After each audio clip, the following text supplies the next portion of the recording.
салом бинандагони азиз, сӯзаҳои Тоҷикистону ҷаҳонро дар барномаи ахбори озодӣ манзуратон мекунем. Нахуст мурури кӯтоҳ ба сархати мавзӯи имрӯз 29 декабр. қазияи Мадина ниҳоӣ шуд. Додгоҳи олии Тоҷикистон гумонбари асосӣ ба азияту шиканҷаи ӯро ба солҳои тӯлонии зиндон маҳкум кард. сокинони Тоҷикистон мегӯянд болоравии нархи хӯрокворӣ дастархони идонаи имсолаашонро хурдтар мекунад.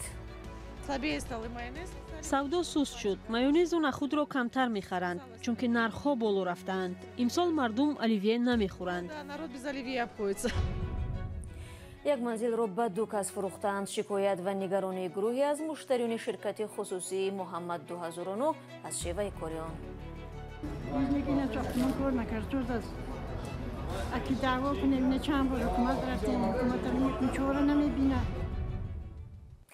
додгоҳи олии Тоҷикистон ба қазияи пурсару садои Мадина Мамаҷонова, ҷавонзани 32 сола, нуқта гузошт. Бо қарори додгоҳи олӣ, Азиза Давлатова, яке аз гумонбарони асосӣ дар шиканҷаи Мадина, ба 11 соли зиндон маҳкум шуд, вале 1 соли ҳукмашро бар асоси қонуни Ауф кам карданд. Бархе аз фаъолони ҷомеаи шаҳрвандӣ аз ҳукми додгоҳ истиқбол карданд, вале бисёре аз корбарони шабакаҳои иҷтимоӣ онро сабук медонанд. ҷузъиёти бештар дар гузориши Молраҷаб Юсуфӣ. حکم دادگاه عالی تاجیکستان نسبت عزیزه دولتova دیروز 28 دکبر صادر شد. مرافع پس درهای بسته در بینای بازداشتگاه موقتی رقم 1 شهر دوشنبه یا سزا برگزار شد. یک شرکتدار مرافع با شرط فاش نشدن نامش بر رادیوی آزادی گفت دادستان یا عیبدار کننده دولتی از دادگاه برای عزیزه دولتova 11 سال زندان طلب کرد و دادگاه هم عزیزه دولتova را به 11 سال زندان محکوم کرد. به گفته منده بر اساس قانون عفو سال 2021 یک سال از حکم عزیزه دولتova را کم کردند. به این ترتیب عزیزه دولتova 10 سال را پس پنجره سپری خواهد کرد. در دادگاه عالی تاجیکستان برآمدن قرار نسبت عزیزه دولتova را تصدیق کردند ولی جزئیات بیشتر ندادند. یک مسئول دادگاه بر رادیوی آزادی گفت نسخه کامل حکم روزهای نزدیک به طرفها داده می شود و در صورت ناراضی بودن آنها می توانند به هزینه بالای شکایت برند. نظر عزیزه دولتova وکیل مدافعش و هم نزدیکانش نسبت حکم هنوز دسترس نیست.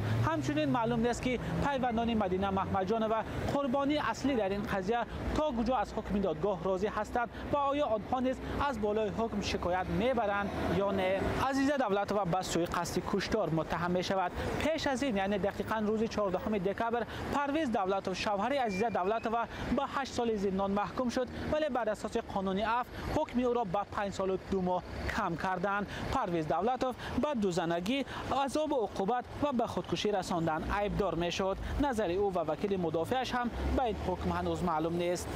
عزیزه دولتova و شوهرش پرویز دولتov به اذیت و آزار مدینه محمدجانova یک جوانزن 32 ساله عیبدار شدند که 2 هفته قبل در بیمارستان قریه بالا درگذشت.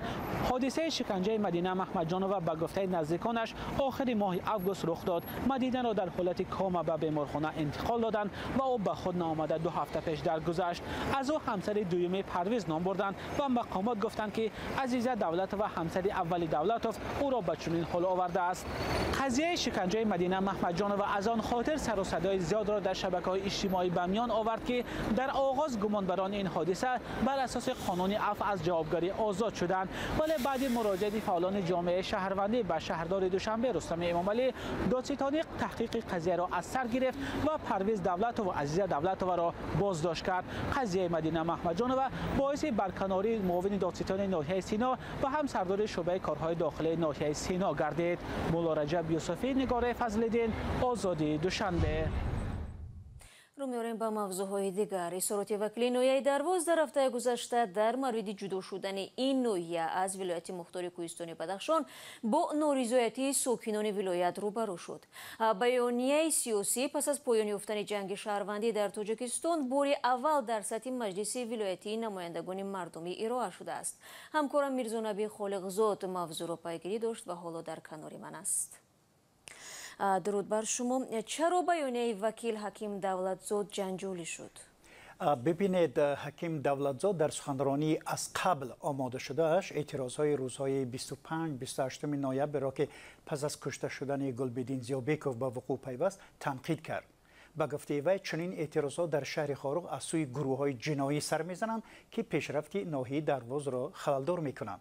حکیم دولتزاد افزود که در صورت تامین نشدن امنیت و ثبات در سراسر ولایت آنها آینده دروازه را در هیئت منطقه دیگر می‌بینند.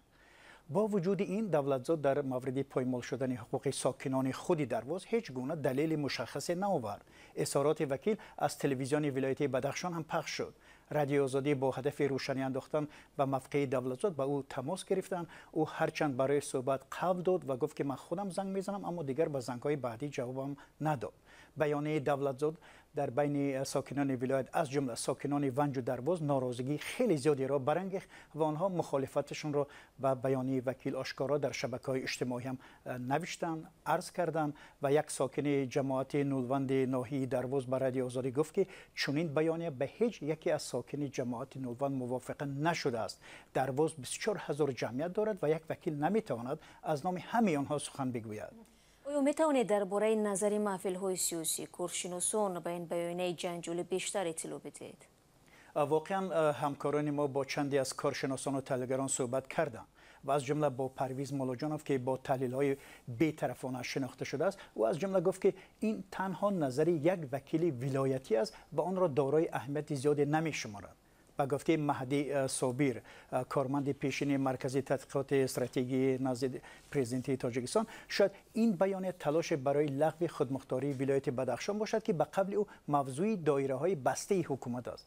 با گفته مهدی صابر، در گذشته در این مرکز نظر کارمندان و تحلیلگران را پرسیدند.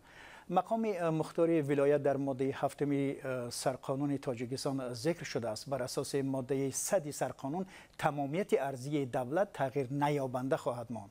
به گفته علیم شیرزمانوف، معاون سابق رئیس حزب سوسیال دموکراتی تاجیکستان، هر گونه تلاش برای لغو خودمختاری میتواند بین مردم منطقه اختلاف ایجاد کند. شاید باید ذکر کنم که هیچ یکی از مقامات حکومت مرکزی، رئیس ولایت و رئیس مجلس ولایتی تا حال بیانیه جنجالی وکیل درواز را شرح ندادند و ناروشن است. بله، فهم. سپاس برای صحبت. ولایت مختار کوهستان بدخشان کل قسمت شرقی تاجیکستان را تشکیل داده با مساحت بیشتر از 64,000 متر مربع بزرگترین منطقه کشور می باشد.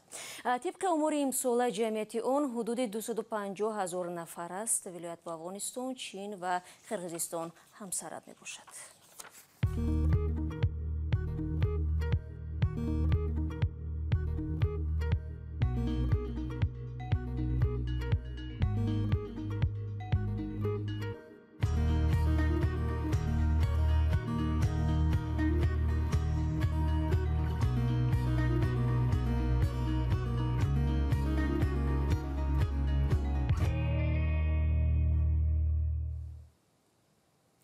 در تاجیکستان سلات الیویه یکی از معروفترین خورش در شب سال نو میلادی است. امسال مردم در کشور از این نوع پیشخوراک کمتر تهیه میکنند، چون میگویند قیمت همه محصولات لازم برای تهیه آن بالا رفته است. گزارش تلویزیون نستایشی وریمیا را کایو مرسیاتو تقدیم میکند. بازارهای دوشنبه امسال در آستانه سال نو سر آدم نیستند. آنهایی که به این بازار بزرگ شهر می آیند میگویند که محصولات اساسی خوراک میخرند و بس تا خرجشان زیاد نشود. شخصانی که هم آمدند با دقت به نرخ‌ها نگاه میکنند، از جمله به نرخ محصولات لازم برای سلات الیویه. قیمت‌ها در مقایسه با سال‌های گذشته خیلی بالا رفتند. سلات الیویه رسمی شده که امروز میکنیم الیویه این سلاتی هر ساله دسترخوانی نوگودی است. برای همه میکنند. فروشندگان میگویند مردم برای آن بیشتر به بازار برای خرید میآیند که نرخ‌های اینجا در مقایسه با فروشگاه و مرکزهای تجارتی عظیم ارزان تر است. مثال مردم نسبت به دیگر مغازه‌ها ای بازار خریداری میکنن ارزان است. نسبت به مغازه‌ها 20% ارزان است. ولی در همین بازارها که میتوان سر قیمت معامله کرد، به گفت خود تاجران نرخ‌ها میگزند. امسال به قبل آنها فروش کم شده است. سودا سست شد. مایونز و نخود را کمتر میخرند چون که نرخ‌ها بالا رفتند. امسال مردم الیویه نمیخورند. فروشندگان دقیق نمیگویند که برای تهیه یک سالاد چند پول ضرور است، چون مردم اگر تخم خرند یک باره برای چند روز میگیرند، نه فقط سالاد. نخود و مایونز و دیگر محصولات را یک تایی میخرند. یک فروشنده نشان داد که خرج تهیه الیویه تخمیناً چقدر می شود. Горошек. Майонез 26 сомонов, 12 сомонов майонез. Крабовые палочки, 2 пачки, 14 сомонов. Палка колбасы, докторская, отечественный продукт, 55 сомоний. Ячейка яиц, 25 сомоний. Сколько в общем? 132 сомоний. برای خریدن کارتوشک، سبزی و بادرینگ تا 12 سومونی دیگر لازم می شود. در عموم برای تهیه یک پیشخوراک سالینوی تا $12 ضرور است که از ده یک حصه مزد میانه در تاجیکستان را تشکیل می دهد. در تاجیکستان 3/1 اهالی فقیر به حساب می روند و خرج ماهانه‌شان کمتر از $50 در یک ماه است.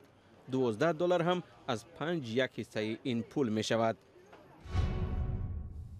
шумо барномаи ахбори озодиро тамошо доред. гурӯҳе аз муштариони ширкати муҳаммад 2009 иддао доранд ки масъулини ин ширкат ба шикоятҳои пайвастаи онҳо дар робита ба бунёди ҳарчи зудтари манзилҳояшон расидагӣ накарданд. онҳо нигаронанд ки бар асоси шартномаи тарафайн пули хонаро пардохтанд, вале ҳоло на аз хона дараке асту на намояндагони ширкат мушкилро барояшон шарҳ медиҳанд.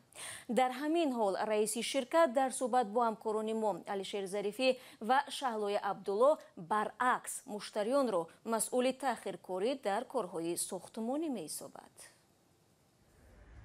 гурӯҳе аз муштариёни ширкати хусусии муҳаммад 2009-ро шеваи кори ин ширкат нигарон кардааст.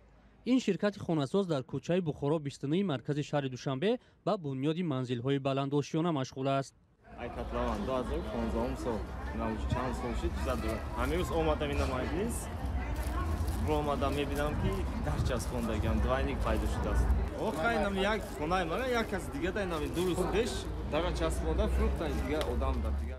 ин манзилҳо ба назари муштариён бояд солҳо пеш мавриди истифода қарор мегирифту онҳо низ аз мушкили пардохти иҷораи хона халос мешуданд. ҳамин том 7 сол шуд ки ина чапагардиган ягон шароити сохта надоранд. 7 сол шуд мо квартира ба квартира аздо кишида гастем. ҳеҷ ина сохтмон кор накардод аст. аки даъво кунем ина чанд бор ҳукумат рафтем ҳукуматам чора намебинад. пеш ки равем намедонем чо кунем. муштариён мегӯянд дар баробари таъхиркорӣ фурӯхтани як хона ба чанд кас онҳоро бештар дар ташвиш гузоштааст. соли 2015 ширкати муҳаммад 2009 бо мо шартнома баст ки дар он ҷо гуфта шудааст ки ба мо хонаҳоро аз ошёнаҳои 3 ва 4 медиҳанд, аммо феълан мо на хона на калид ва чизе надорем. маълум шуд ки ин ошёнаҳоро фурӯхта истодаанд. муштариён талаб доранд ки Нусратулло Қурбонов раҳбари ширкат онҳоро бипазирад ва мушкилро шарҳ диҳад. дар ширкати сохтмонӣ гуфтанд беш аз 85% корҳои сохтмониро ба анҷом расонидаанд ва набояд муштариён дар ташвиш бошанд.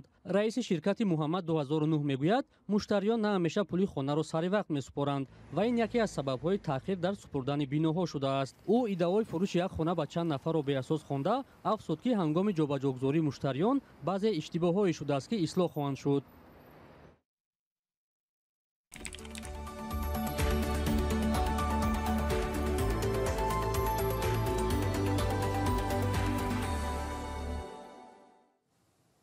ва додгоҳи шаҳри Москав қарори ихроҷи як шаҳрванди Тоҷикистонро ғайриқонунӣ донист ва онро бекор кард.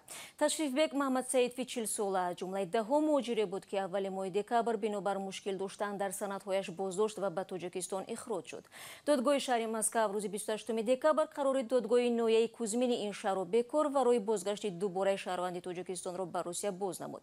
Муҳаммадҷон Собиров ҳуқуқшиноси тоҷик аст. Ташрифбек дар додгоҳ намояндагӣ карда гуфт бекор шудани қарори нафаре ки аллакай дар ватан қарор дорад кам собиқа аст. 15 дақиқа ки дар ихтиёр доштем ба поён мерасад. сипос ба шумо бинандагони азиз ки то ин лаҳзаҳо бо мо будед. хабаргузоришҳои дигар чун ҳамеша дар сомонаи радиои озодӣ гузошта мешавад. фаромӯш накунед шумо аз онро фардо дар барномаи сархати рӯйдадҳо мунтазир хоҳам буд. худро эҳтиёт кунед ва худо нигаҳдорад.